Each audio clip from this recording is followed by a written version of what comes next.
ফাহমিদুল ইসলামের জাতীয় দল থেকে বাদ পড়ার ঘটনা নিয়ে চারদিকে শুরু হয়েছে নানা ধরনের গুঞ্জন। হেড কোচ হাবিয়ার কাবরেরার মন্তব্য ছিল, বয়স কম হওয়ার কারণেই প্রতিভাবান এই ফুটবলারকে দলে রাখা হয়নি। তবে যেখানে 17 বছর বয়সে ইউরোপ ফুটবলে রাজত্ব করছেন লামিন ইয়ামাল, সেখানে বাংলাদেশের মতো দলে কেন 18 বছর বয়সের ফাহমিদুলকে খেলাতে পারবেন না কোচ? তাছাড়া ইতালির চতুর্থ স্তরে খেলা এই ফুটবলারের যোগ্যতা নিয়ে প্রশ্ন ছিল না কারো মনে।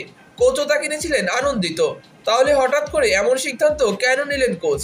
বাংলাদেশের গণমাধ্যম যুগান্তরের দাবি, বাংলাদেশের প্রভাবশালী ক্লাব বসুন্ধরা কিংসের গোলরক্ষক শ্রাবণের সঙ্গে নাকি অনুশীলনের সময় কিছুটা তর্ক বিতর্কের সৃষ্টি হয়েছিল ফাহমিদুল ইসলামের।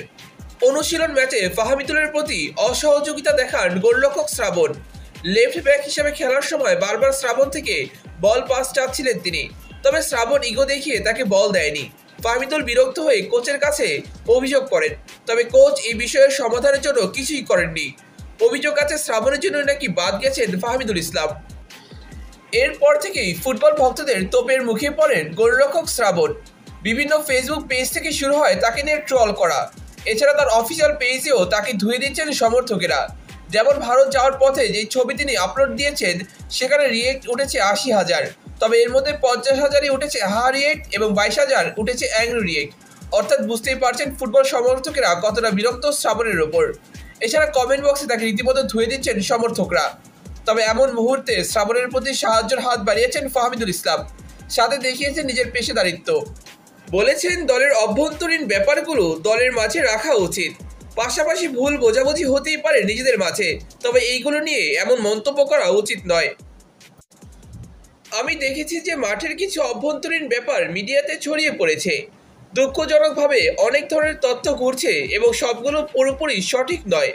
খেলায় ভুল বোঝাবুঝি হতে পারে, কিন্তু সেইগুলো টিমের মধ্যে থাকতে হবে, কারণ প্রতিটি খেলোয়াড়ই খেলা এবং দেশের জন্য তার সেরাটা দেয়। এছাড়া সমর্থকরা সমর্থন জোগালে উৎসাহ বাড়ে ফুটবলারদের। আবার সমর্থকদের নেতিবাচক মন্তব্য একজন ফুটবলারকে ডিমোটিভেট করতে পারে। এই জন্য ফাহমিদুল মনে করেন, কোনো ফুটবলার বোলিং ডিজার্ভ করে না, তাকে সাপোর্ট করা উচিত।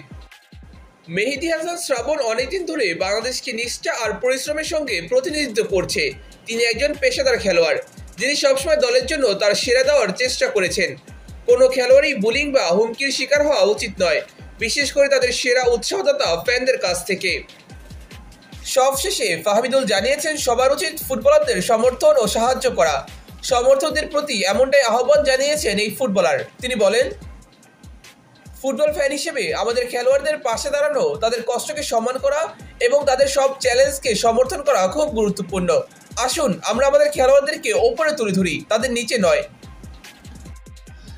বিতর্কিত এই ঘটনাকে একপাশে রাখলেও শ্রাবণের মাঠের পারফরমেন্স এবং তার একের পর এক ভুলের পর প্রশ্ন উঠেছে, তাকে দলে রাখাটা কতটা যৌক্তিক। লেবাননের বিরুদ্ধে শ্রাবণ সহজ বল গ্রিপ করতে না পারায় লেবাননের বিরুদ্ধে গোল হজম করে বাংলাদেশ, যার কারণে ম্যাচ ড্র হয় 1-1 গোলে।